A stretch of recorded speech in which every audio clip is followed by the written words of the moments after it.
예, 오늘 시장의 종목 발견해 주실 분은 윤정식 바로자산 운용 상무입니다. 상무님 안녕하세요. 네, 안녕하세요. 네, 소위 대장주 성격의 주식들이 좀 쉬고 있는 상황인데 오늘 첫 번째 말씀해 주실 종목은 어디입니까? 네, 시장 쉬어갈 때는 그 외에 어떤 부분 관심 가져야 될지 테마주라든지 특정 주제에 관련된 종목들이 좀 더 많이 움직이죠. 시장이 조정이 크게 나오지 않는 상황이기 때문에 이 섹터별 특정 테마라든지 이런 주제에 좀 더 포커스를 맞춰야 되는데 오늘은 한한령입니다.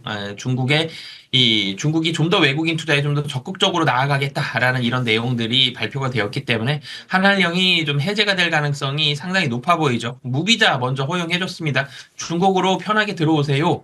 라는 얘기. 관광에 좀 더 포커스가 되어 있긴 했지만 어찌됐든 외국인들이 중국 가는 게 편해졌고 이제는 중국으로 사람만 들어오는 게 아니라 다른 문화라든지 상품이라든지 이런 부분들도 좀 더 편하게 들어갈 수 있지 않겠냐라는 그런 기대감들이 나오면서 오늘 한한령 해제 기대감에 관련된 종목들 많이 오르고 있죠. 그중에서도 이제 SM 좀 말씀을 드리겠는데 사실 한한령 해제 그러면 이전에 소비재를 살펴본다 그랬으면 화장품이나 의류 관련된 부분들이 좀 더 수혜였다라면 이제는 약간 무형의 컨텐츠들 이 엔터라든지 게임이라든지 이런 부분들이 좀 더 최근에 이 주목을 좀 많이 받고 있는 그런 상황입니다. SM 같은 경우도 한한령 해제 기대감에 오늘 주가가 큰 폭으로 좀 상승을 하고 있는데 사실 장중 고점은 좀 더 높았습니다. 입니다만 장중 고점을 좀 줄이긴 했습니다만 어찌됐든 상당히 좀 강력하게 거래량 많이 실리면서 주가가 좀 상승을 하고 있는 그런 상황이고요. 한한령이 해제가 되면 중국 콘서트 그리고 방송 광고와 같은 이런 부분들이 좀 더 활발하게 이루어지면서 실적이 있어서의 좋은 모습들이 나올 가능성이 높고 그리고 SM만 자체적으로 놓고 보더라도 4분기 실적이 좋았습니다. 엔터주들 대체적으로 4분기부터 호실적이 많이 나왔죠. 그리고 25년도 실적 성장은 지속적으로 작년보다도 OP 마진 같은 경우도 10% 이상 나올 걸로 예상이 되고요. 조금 더 세부적으로만 들어가 보면 기존 아티스트들의 수익 기여도가 증가할 가능성이 매우 높다라는 점. 그리고 사실 작년에 엔터주들 좀 어려웠습니다만 4분기가 되기 전에 실적이 좀 안 나온다. 그랬을 때 비용 효율화를 많이 진행을 했습니다. 이 비용 효율화 효과까지 겹치면서 25년도는 굉장히 좋은 호실적이 나올 걸로 예상이 됐는데 여기에 플러스 알파가 오늘 또 더해진 거죠. 한한령까지. 그러면 실적이 좀 더 좋아질 수 있다라는 부분 포인트로 보시면 좋을 것 같습니다. 네, 시장이 좀 주도주 성격이 쉬는 가운데 엔터주들이 오늘 강하고요. 엔터주는 사실 그동안 쉬는 듯 하면서 계속 올라왔고 오늘 엔터주랑 또 가장 게 면세 화장품 이런 건데 지금 말씀하신 중국의 모멘텀 이런 쪽은 어떻게 보세요? 네.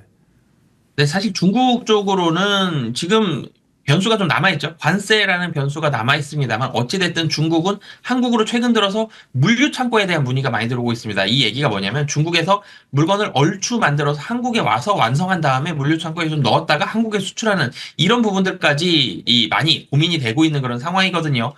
그래서 전체적인 그림 본다면 한국과 중국의 관계는 굉장히 대놓고 무언가를 적극적으로 나아가기에는 쉽지는 않지만 전체적으로 분위기는 조금 더 완화되는 이런 상황들이 펼쳐질 가능성이 높은데 변수가 한 가지, 이 트럼프 대통령의 중국, 사실 최근에 조금 완화되는 모습들이 미국과 중국도 나오곤 있습니다만 이쪽 변수는 조금 체크하셔야 되겠지만 가능성 면으로 놓고 봤을 때는 중국 관련된 종목들은 전체적으로는 분위기가 완화되면서 호재성 뉴스들이 나올 가능성이 훨씬 더 높다라고 보시면 되겠습니다. 네, 오늘 면세 화장품 이쪽이 강하고요. 화장품은 그동안 오르면 이제 중견 브랜드들, 소위 인디 브랜드가 강했는데 오늘은 LG 생활건강이 7%, 아모레퍼시픽이 4% 오르면서 대형 화장품주들이 또 강합니다. 엔터주를 말씀하셔서 이 부분까지 좀 여쭤봤고요. 다음 또 주목할 종목은요? 네, 동진 세미캠 말씀을 드리겠는데요. 사실 반도체가 SK 하이닉스와 삼성전자, 최근에 삼성전자도 같이 이틀 동안 올랐습니다만, 이 분위기가 좀 상반되는 모습들이 나왔었죠. 그러면서 HBM 한쪽으로만 굉장히 포커스를 맞춰서 주목을 받았었고, 삼성전자는 HBM 자꾸 지연되면서 주가가 못 올라가는 그런 모습들이 있었는데, 동진 세미캠, 물론 하는 일이 반도체 외에도 2차 전지 디스플레이까지 다양합니다만, 반도체에 가장 직접적이고 가장 비중이 높고 투심에도 가장 크게 영향을 미치는 게 반도체였죠. 그리고 삼성전자였습니다. 그런데 삼성전자가 좀 쉬었었죠. 그러다가 2월 들어서 조금씩 반등하는 모습들 나오고 있는데 동진 세미캔도 마찬가지다라고 보시면 되겠습니다. 삼성전자가 최근 들어 주가가 조금씩 올라가고 있습니다. 그러면서 투심도 같이 개선이 되는 그런 모습들이 있었고요. 동진세미캠 메모리 실적에 메모리 업황에 포커스를 맞춰야 되는데 삼성전자가 1분기 영업이익 5조 원대의 영업이익을 기록한 이후에 계속적으로 올라가면서 4분기 한 10조 원 나올 걸로 보여지거든요. 메모리가 그만큼 계속적으로 1분기 바닥 찍고 4분기까지 좋아진다는 얘기인데 동진세미캠도 마찬가지로 메모리 쪽에 있어서의 바닥 찍고 업황이 올라간다라는 부분에 수혜를 받을 수 있다는 점, 그리고 마지막으로는 삼성전자 결국은 HBM 할 겁니다.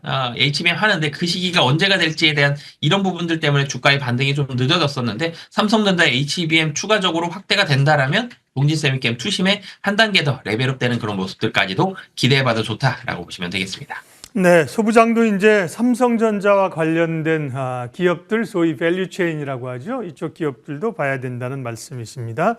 오늘 종목 발견 바로자산 운용 윤정식 상무님 함께했습니다. 고맙습니다. 네, 감사합니다.